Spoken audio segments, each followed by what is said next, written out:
Hello and welcome to Beach View, our podcast about different things and maybe stuff. Definite stuff. Switched it up there. There you go. Well, today we're going to get into some real stuff, and that is another movie review. Yeah. So, we watched the movie Crooked House, and that is an adaptation of an Agatha Christie novel. Yes. And it was, so it's like a very interesting mystery. Well, it's detective fiction. We talked about that on a previous podcast, so, Mm-hmm. Well, that's actually why I wanted to watch this movie, because we had talked about detective fiction, and it really, inspired me to want to watch some of it, so that's why I was like, hey, let's watch this. Yeah.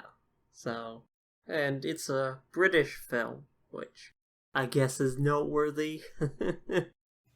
Yeah. I don't watch a ton of British movies. Yeah, I don't either. But I was, interested to see some characters that, I knew who the actors were, because I hadn't heard of this movie until recently when it came out on Netflix. I don't know why. I mean, I'm sure it made, a splash when it was released in 2017, but I hadn't heard of it. And so I was surprised to see it had, a pretty, I would say, A-list cast. So that was a cool, interesting part of it. Yeah, definitely a thing. I mean, I didn't recognize any of the actors, but... Not even Gillian Anderson? No. That's the X-Files. Yes! Yeah, I recognized the name, but no, I just did not realize she was in this. Oh, come on. And Glenn Close, I mean, that's probably, I don't know she was definitely before your time, but she was in, a lot of movies way back in the day. She's one of those actors that's, up there with Meryl Streep and, actors who, have their chops, who are very, I guess, renowned. Yeah. Well, didn't know her before this, so... Well, not to you, yeah. Alright, yeah, so I guess I'll get into a plot synopsis. Yeah, go for it. Alright, I'm gonna try to do this quickly this time. You're good at them. Take a long time to do these normally. So, detective fiction, movie about a detective. We open with our detective, what was his name? Charles. Okay, yeah, let me look this up real fast. Okay, Charles Hayward, and he gets visited by Sophia Leonidas. No, she had a different last name. Oh, she does? Yeah. Okay. Sophia de Havilland, or something like that. Oh, okay. Well, either way, her grandfather had just died, and he was this, business tycoon married into... they say it was an earl? Something like that. Something like that, but has, he wasn't, he was a commoner, but he married into, a landed family, and he had just died, and she's coming to him to investigate. She suspects foul play, and they have a history, and it's, at first, Charles doesn't want to take the case because of this history. They met in Egypt and had a, romantic thing. They were lovers. That ended on poor terms. So he at first doesn't want to take it, but then ends up taking the case. And, that we go to the mansion where it happens, the titular Crooked House, I suppose. Mm-hmm. And he's doing his little investigating. He's poking around, and mostly, the big thing here is interviewing everybody who lives there, family, and he finds out they're all kind of weird, and they all have, potential, motives for wanting to kill the head of the house, the grandfather. Mm-hmm. And so the way he dies is someone switched his insulin with his eye drops, and his eye drops, if injected, would kill him, which it did. And we know from the start that it shows the scene of the crime happening, that his second wife, who the rest of the family doesn't like, is the one who did the deed. But the question is, there's sort of a dramatic tension there. Is did she actually switch the medicine, or is she just accidentally involved in this? Right. And he investigates people, interviews them. The daughter, as a 12-year-old, is of particular interest because she seems to know a lot more than she lets on. And she's very interested in detective novels. And she keeps a little notebook and takes notes on all the happenings around the house. Yeah. Yes. So, very notable. But she won't reveal all her secrets, and so Charles is very interested to know what she knows and what she might have seen. Right. And so we have that, and he, investigates everybody. And then we move to the night, where he leaves. I'm not going to get into all the characters. There's too many. For the sake of time. But he leaves, and then we get into, honestly, a criticism I have of this film. This whole section here is entirely superfluous to me. Yes. He leaves, he's headed home, and he runs into Sophia on the way, and they do their, they go for a night out in town and have another romantic thing. The thing is, though, is this romantic subplot, there's a, tension there, will they, won't they, that's happening, and it just gets completely dropped in the back part of the film. Right, it does. And I think maybe in the book they were engaged. Yeah, I looked this up, they were engaged. Okay, so... which is a change from the film. They were... Right, yeah. Not engaged in the film, which is maybe why that happens, but I don't know. And there's also, a bit of tension there where, we find out that, during the investigation, the guy who got murdered had ties to the CIA, and, the reason he ended up, pursuing her in the first place was because he was a diplomat and wanted to, get promoted, essentially, to become an intelligence agent, and someone's like, hey, you should see why she's in Egypt, see if she's there on her grandfather's business. And that's kind of a tension. Again, the whole romance plot gets dropped. Yeah. But it's kind of relevant that he's connected to the CIA. And then there's also, after that, they spend the night doing stuff, and then there is, a thing where he's being followed, and he's, making contact with, I believe, the guy's CIA? I think, yeah. He's American, and he's, I don't know if that's ever stated, but it's certainly implied. So he... And also at the beginning, he is connected with the Scotland Yard, right? Yes. And so that's the police, detective people in England. And so he's basically going to the house because they don't want to get the Scotland Yard involved. Right. Because it could be this whole scandal and, that whole thing. Yeah, and he's a private investigator who's been invited, so they figured, his dad was a member of Scotland Yard, so they figured best let him handle it at first, so if he, solves the crime, they don't have to stir up the whole pot that, a wealthy person, famous person, has connections, them storming in and investigating. Mm-hmm, right. But he's getting followed, and he's, meeting with a CIA guy, and they find out it's the police, and, there's a tension where, because of the fact that there's a tension there that also gets dropped. Again, I feel like this whole scene is superfluous for the most part. Yeah, I think so. Because they don't really get into that. It's just kind of in the background, oh, this happens. I feel like it was a little drawn out. We could have skipped those things and been just fine. Well, there's no resolution to it. It's just, they're, kind of disappointed with him. And there's, a tension there between him and the police that, by the end of it, it's nothing. But anyways, he goes back to the house, and he's doing a second round of investigating, looking into more stuff. And he ends up getting, stuck there. Stuck, in quotes, because he, his car breaks down, but he causes the breakdown. So he can, further investigate. He gets invited in by Sophia. And during this part, there's a dinner, and there's this whole, blow up where they're all of the members of the family are sniping at each other. This is also, it gets discovered before, but I think this is also brought up that the will was not actually signed. That he had a will drafted where he was gonna, like, give money to everybody equally, but it wasn't signed, so that means all of the money, like, in that event would go to the current wife, who, again, the family doesn't like, so it's a whole thing. Yeah, the current wife who's portrayed as a gold digger. Yeah. So, yeah, they're all kind of upset about that.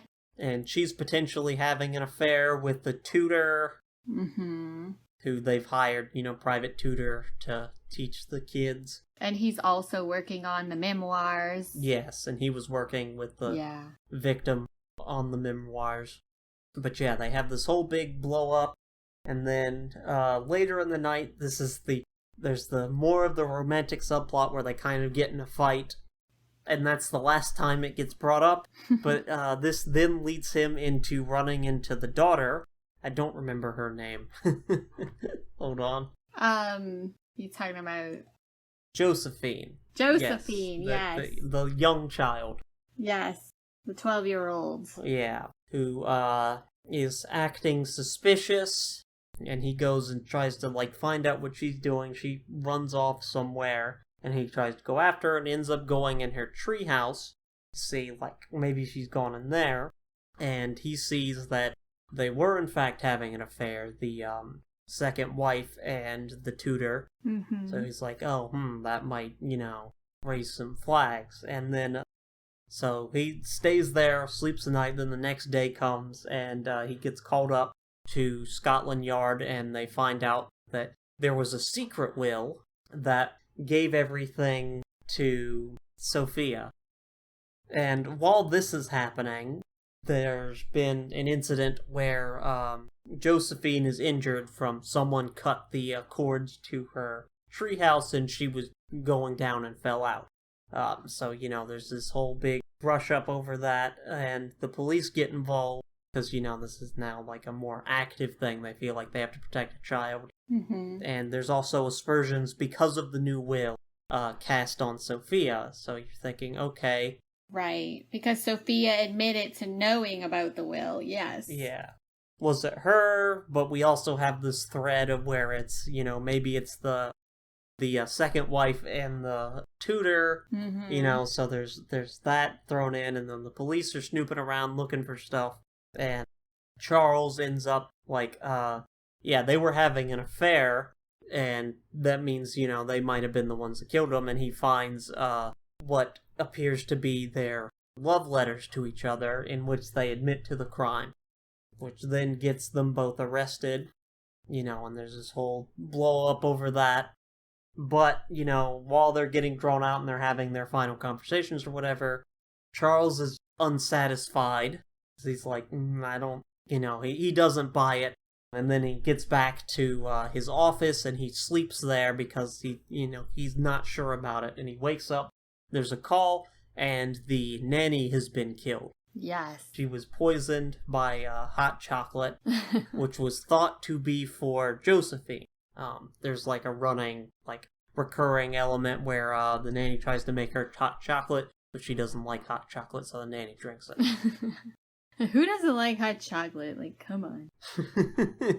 But I like the dynamic with Josephine and the nanny, because, like, Josephine, like, hates the nanny, and the nanny's kind of, like, rude to her a little bit, and so they have this, like, whole, like, they don't like each other kind of thing.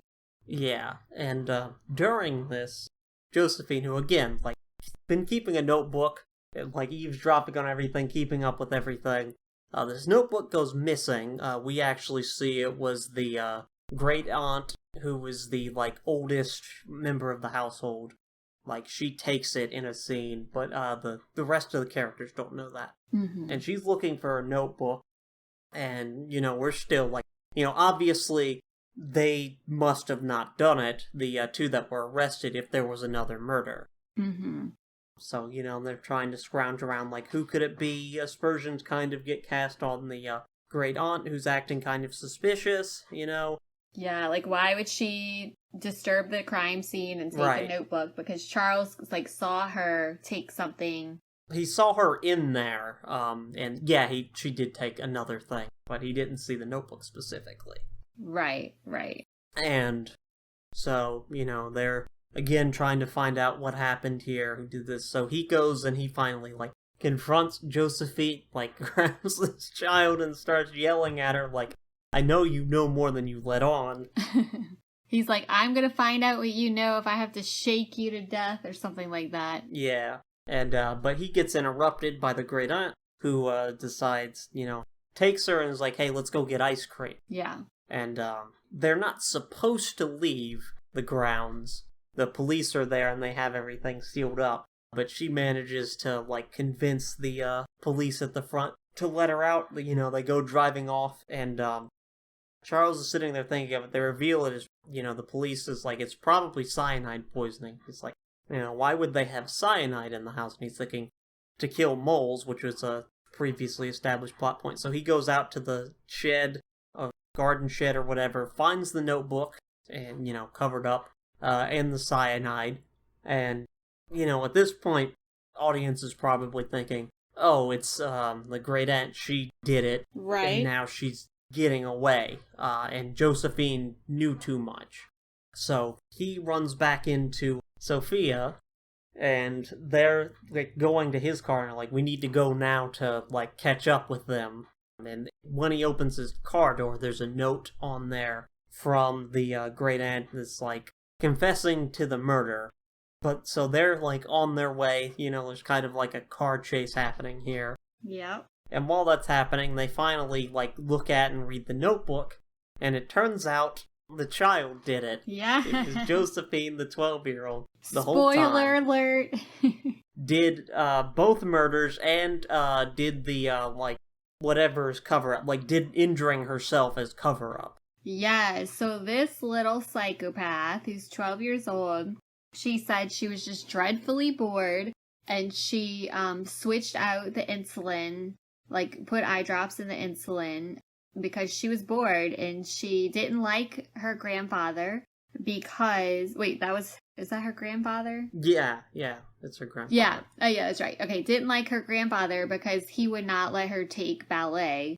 And he said that, she was not good at ballet and wouldn't let her continue the studies of ballet.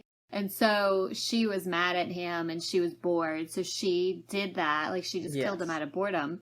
And then, as they were, being investigated, she decided to kill the nanny because she was just like, controlling, I guess. I don't know. What did she say? And she hated hot chocolate. Yeah, well, she said she was stupid. She hated stupid people. Yeah. And so she, kills the nanny and she rigged like her treehouse so that like she cut the ladder herself and like threw herself down from the treehouse herself and went through these great pains to disguise the fact that she did it. So she wrote letters. Yeah, she forged the letters. Yes, right, the two lovers, because she said like she writes like a kid anyway. Like, I can forge the letters, basically, for the, the couple that got arrested, the wife and the tutor. Mm-hmm. And so those were all fake. So she's, like, planting evidence, like, doing all this stuff, like, out of boredom and hatred for her nanny. And so we find out that the great aunt, who you think is kind of crazy when she's leaving, the residence with the young girl to go get ice cream, at first you're thinking it's her. Right. Because all evidence, like, kind of points to her. But it turns out she found the notebook and realized that it was actually Josephine. Yes. So she's doing something with her. This is unclear at this point. Yeah, so she's taking her away, and you get the impression, like, she says, she loves her so much, because she kind of helped raise her, so... she loves her so much that she's taking her away, but she never tells Josephine, like, what she's doing. And she, the great aunt had written the letter to confess to the murder to protect Josephine. And also she felt guilty that someone else was going to take the fall for a crime they didn't commit. Right, correct. So the great aunt is doing her best to protect Josephine, she saw Josephine's notebook and realized she's the one who did it. And so she tries to cover that up for Josephine. And meanwhile, they're in this car chase. It gets, frantic. They're going around these, like, I don't know, big mines or something. Yeah, they go into a quarry. Yes. And they're, like, driving all around frantically, and they're just, like, so scared of what might happen. And then the great aunt ends up driving, like, off of the cliff with Josephine. And it's, like, her ultimate sacrifice that she didn't want to subject Josephine to, going down for the murders. And anyway, so that was like the dramatic ending, is that they drive off the cliff and the car blows up. Which is actually kind of a messed up ending. Dude, I know. I was like, whoa, did not see that one coming. Yeah. I mean, you could see it coming once you saw. Child. Yeah, right. Like, once you saw that she was, like, crazed in her driving, and Josephine's like, I thought we were going for ice cream or whatever. Like, you could tell, like, uh-oh, this is a crazed, like, unstable thing is about to happen. And, so you could kind of see that once they're in the car driving frantically. And then, of course, Sophia is devastated, and Charles is there for her to cry on, so. And then it just ends. And then it ends, and that's it. Yeah. I thought there was gonna be, like, an aftermath, like a short aftermath scene, but it just ends there. Yeah, it does. So, I mean, it has all of the elements of, like, a classic, like, whodunit, Mm-hmm. including, like, the denouement where the investigator, detective, puts all the clues together and lays them out for the audience and figures out what's happening. But, ultimately he's kind of too late to save anybody in the process. So it's, it's one of those, like, classic Agatha Christie, which, I think was good, but I agree with you about the parts of the plot that were superfluous. I think there's a lot in there that you really didn't need. Yeah. Yeah, like I said, like, the romance, which is, like, made a lot of in the early goings, is just completely excised. Like, it is not a concern. Yeah, I felt like maybe the only reason, well, I'm sure because of the book itself, but also, like, I thought maybe at first, like, is he gonna be, like, biased because he has this romance with her? Yeah.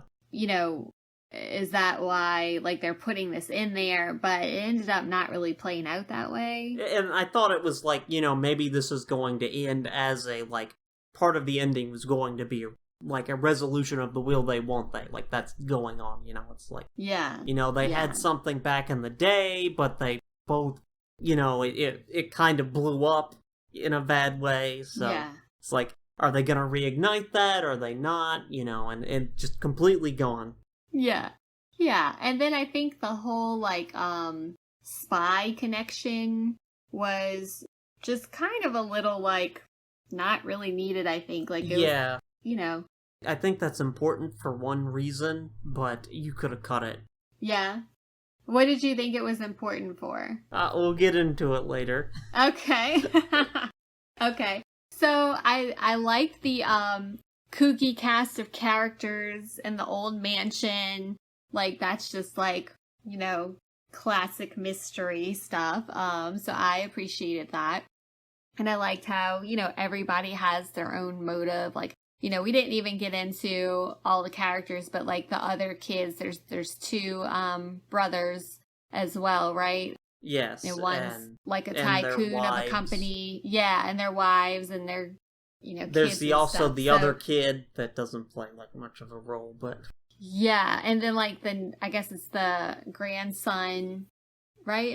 Is he a grandson? Yeah, the other kid. Like, the teenager, like, the moody teenager. Yeah. Or young adult, I don't know if it's a teenager, but... Yeah, and so there's, like, the crazy characters, which I enjoyed seeing. I know you don't recognize them, but, like, Glenn Close, Gillian Anderson... Like, that's a role I've never seen Gillian Anderson in, like, that kind of character. So that was kind of cool. Who was she? She was the one with the black hair. She was the actress. Okay, yeah. Yes. with the severe black haircut. Yeah. Yeah, and so that was a role that you don't normally see her in, I think. And then like Max Irons was the lead, Charles, and what's her name? Stephanie Martini, I think is her name, is the Sophia. So you mostly liked it?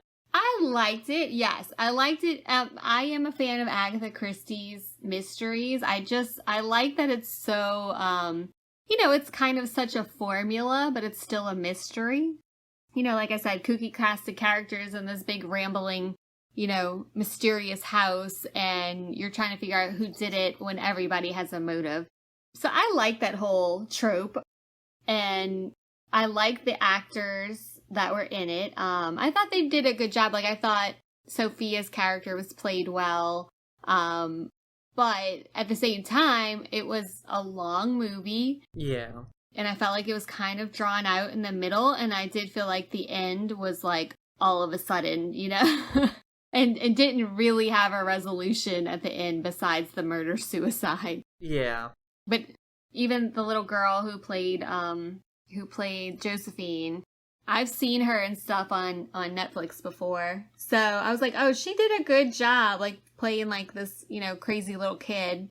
So I liked the casting, I thought, and most of the story, but I feel like that it could have been improved. Yeah, I feel like, okay, so when I was watching this, the first part is, like, really, weird. Like, the pacing just feels sort of unmoored in the beginning, which I guess part of, like, the point of, like, this style of whodunit like thing sometimes is you want to, like, really sink in and get in the details, but I feel like it wasn't doing that so much as just having random conversations. Yeah. And then you get into, like, romance stuff that doesn't go anywhere, and, like, the parts I mentioned, or, you agreed with, that, like, I feel like we're entirely superfluous, so it's kind of weirdly paced. Also, stuff with the, like, shooting, like, I don't know how I feel about it, but there's a lot of, like, hard cuts. Yeah. And a lot of weird use of angles, like a lot of severe angles and stuff. Yes. It's a definite style. I figured that was, like, like a mystery. Like, how a lot of mysteries are kind of filmed that way. Yeah. With, like, these kind of harsh angles and... Yeah. I don't know that I liked it. I didn't know how to feel about it, though. Yeah, I did, like, I got uncomfortable when they were going up those, like, creepy, like, back stairs. Like, it's, like, kind of like little, very hiding enclosed place. Space. Yes, I was like, oh, I don't like that. Which, I mean, is the whole point, I'm sure. You have this, like, big guy going up this tiny little passageway, or crawling up into the, clubhouse, treehouse. Yeah. And I just, like, those parts, like, made me uncomfortable, because I'm like, ugh, I'm claustrophobic. But yeah, I think I agree with you. There was a lot in here that it's kind of like, and it's very hard to make, a classic novel, not that it's a classic novel, but a classic novelist story. Yeah. Into a film. It is hard. Like, you want to capture the essence of it. Yeah. Yeah, and I don't know, like, how much of, like, what, because I've never read the book, like, how much of that was adaptational changes or from the original story. I imagine, like, the original story probably feels a bit better in that, just by nature of being a book. Yeah. I think so. But, I mean, overall, I liked the film, and I liked the story. I guess I liked the story more than I liked the actual film. Yeah. If that makes sense. But... like, I was kind of down on it in the first half, but I thought it was plotted and paced a bit better in the second half, and then I liked the sort of, like, metaphors at play by the end, even though I thought it would have been better served by a, like, sort of aftermath thing and not just ending, like, like, yes! driving off the cliff, car blows up, crying, the end. Like, on one hand, like, the ending is, like, it's so abrupt that you're like, okay, there's nothing else to say here. But on the other hand, it felt abrupt. Like, you're like, that's the... Like, when the words "the end" come on the screen, I was like, that's the end? Like, I thought they were gonna wrap it up nicely. Like, but... So, I mean, I think it works in some films. I'm not sure that it worked in this one. Yeah, I did appreciate the themes here, like the allegory that Josephine plays to like mystery novel fans, kind of like poking a bit of fun at them because she's really into detective novels, and this is made clear. Like she makes multiple Sherlock Holmes references. Yes, and like she's snooping around constantly, like detectiving for herself, and I think that's meant to be like sort of a jab, a bit of a fun jab at like the fans of this genre, because she's like trying to outsmart the detective and be ahead of everybody, like and like getting all the clues. And she tells them like, I am so much smarter than you, like you're never gonna figure this out, kind of thing. So it makes her kind of lovable, like this quirky little kid, Yeah. You are automatically like charmed by her, I think, because you're like, this kid thinks she's gonna solve this murder, and she's like playing detective, and it's just like kind of a cute little like she feels superior to everyone else, Yeah, and there's like the thing where she's always like, oh, how exciting that a murder's happened. Like she does the initial murder because she's bored. Yeah. And like there's a scene where she's talking to some of her family, and she's like, I don't really like anybody in this house. Yeah. And I feel like that's all like, the people who read this genre, they find the murder part very exciting, and they're not particularly interested in the characters. There's maybe like one or two they're like, I like, but they want to get to the like exciting part where you have multiple murders and stuff. Right. And you're trying to figure out who did it, because everyone in the house dislikes each other, it seems like, Yeah. So that's kind of the funny part too, that I think you called it's a little bit like poking fun. And the second thing I think she represents in like the family more broadly is sort of like the legacy of the grandfather. Because he's depicted as controlling, like they all explicitly call out that he was very controlling, like he needed to have things his way. Ruthless. And that's why they're all living there. They had financial issues, so they had to, move in. And it's like, what someone in that position that, like, he's this, big industrialist, he's got all this money, and he's got his, like, fingers in a lot of pies, and he's got connections to, like, the CIA, and that's, like, what his legacy is, like, a dysfunctional family, and a child that is just, like, completely, doesn't care about like the lives of people, and is willing to just kill on a whim. Yeah. No, I agree. I think I like the themes that play. I agree with you on those parts of the plot that just really didn't really fit in. I was a little curious like about the whole like CIA connection thing, because I was like, so this guy who's murdered is like this ruthless, like I guess tycoon, you would say, and he's obviously Greek but married into this family, and like, so you're kind of like, how is he connected to like the American CIA? They say in the film. They do? Okay, I don't remember how they talked about that. He was so this gets into some real history, but so after the follow-up to World War II, the Cold War's starting up, so they are funding anti-communist activities, and that's like, they said that he was part of that. And so, like, they also help him out in America, like, once he gets rich. Okay, I just did not remember that, yeah. Well, and I also watched this, like, over 3 days, because it's only 2 hours, which doesn't seem like it's that long, but I think because of some of the, like, pacing, it felt longer. So I really watched it over 3 days. Like, I started it, one evening, went to bed. So in that case, I do kind of lose some of those things. So since I watched it over a few days, I forgot, like, the whole CIA thing. And when I finished watching it the other night, I was like, wait, what does this have to do with the CIA? Like, I could not remember. Yeah, so. But I think like I said, you could probably cut that. Yeah. But The thing I think that is, like, relevant there is that, like I said, with the, like, you know, his legacy that, like, builds up sort of his position, like, of being, like, a tycoon and being controlling, that he's Yeah. involved with intelligence agencies. Yeah, because that also adds, like, was he killed because of that? Yeah, it does so, add a bit to the mystery. It adds another layer. Yeah. But yeah, you could excise that, and I don't know if that's in the original story or not. Well, the CIA didn't exist, I think, when the original story was published. Yeah, that's what I was a little, like, curious about the whole... This is interesting, yeah.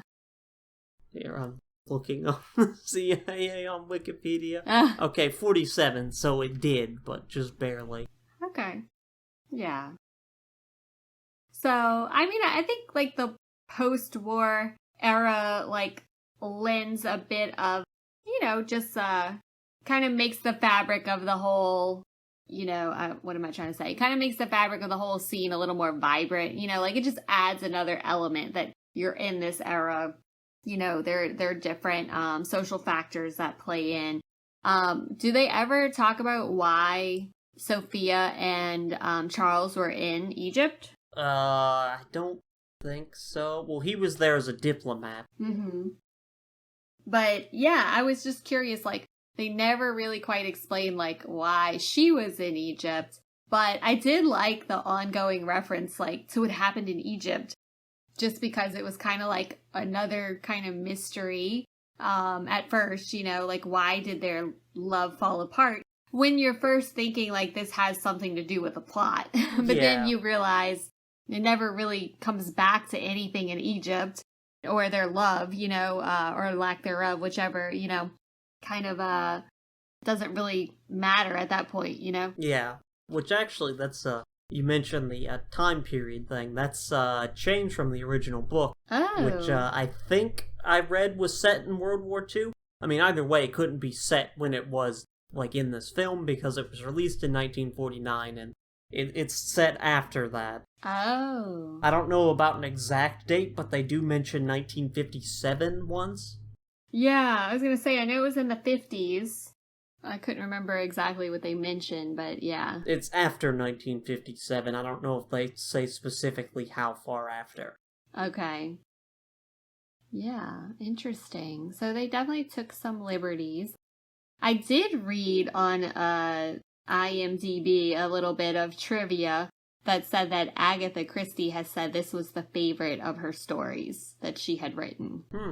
So I was like, that's kind of cool. And I think it would be a really good novel. Yeah, I'm sure the novel probably doesn't have the same pacing issues. Yeah, and it's always hard to adapt a novel and, you know, have it flow cohesively while maintaining a lot of the character elements and plot elements. So, I mean, I'm not going to try to act like I could have done a better job, but, but I think, like, the execution of it was kind of, you know, I felt like they could have tightened it up a little bit. Right, well, for one, the romance aspect isn't a thing because they're engaged. Like, right. There's a different, like, issue being raised there. Like, I think I read the plot synopsis of the book just to, like, see. Yeah. And I think I read that, like, she's putting the wedding on hold until this is solved. So that's, like, a different issue. Yeah, I mean, I guess it adds the element, like we said, of, you know, is this gonna make him have a biased view of the suspects?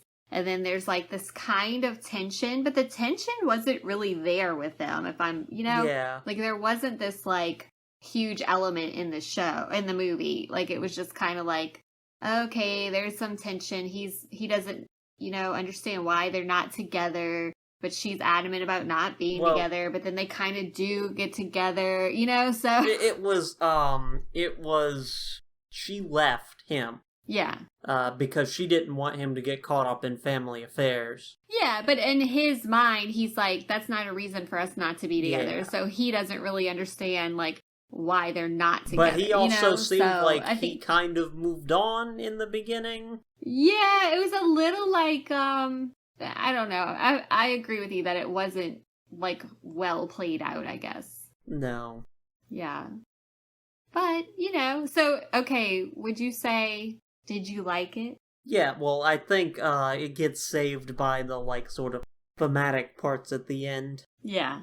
Which actually, I'm not, like, necessarily a huge fan of, like, a work of fiction poking fun of its audience like that, but I think it was done well here. Yeah, I didn't mind it. It's kind of like in books, like when you're reading and the characters like talks about like their love of books and like the Yeah. quirky little things that book lovers do, you know? I think it's kind of funny. Yeah, so overall, I would say, I mean, it was a good one. I'm glad I watched it. I've been wanting to, watch another mystery, so, I think next I'm going to watch Murder on the Orient Express. Yeah, I think that's the big one, right? The like most famous Agatha Christie. I could be mistaken about that. Yeah, well, I always think And Then There Were None is the most famous, but Maybe that is, I don't know. but Murder on the Orient Express I think has had the most adaptations probably. Maybe so. Maybe that's what I'm thinking. Yeah, it's definitely one of the most famous, if not the most famous, but yeah, I always just automatically think And Then There Were None because I read that like when I was younger. That was my first Agatha Christie book that I read. I've never read an Agatha Christie novel, so. Oh, it's good. They're very good. Oh well, I haven't read it in years, so I can't really tell you that it's good. But I just remember, that was kind of my first foray into the genre, and I liked it. Yeah. Well, you have anything else to say? Or are you gonna take us out? That's all I got. Thank you for taking the time to watch Crooked House with us, or to listen about it. Yes. Yeah. So, have a good day. Bye. Bye.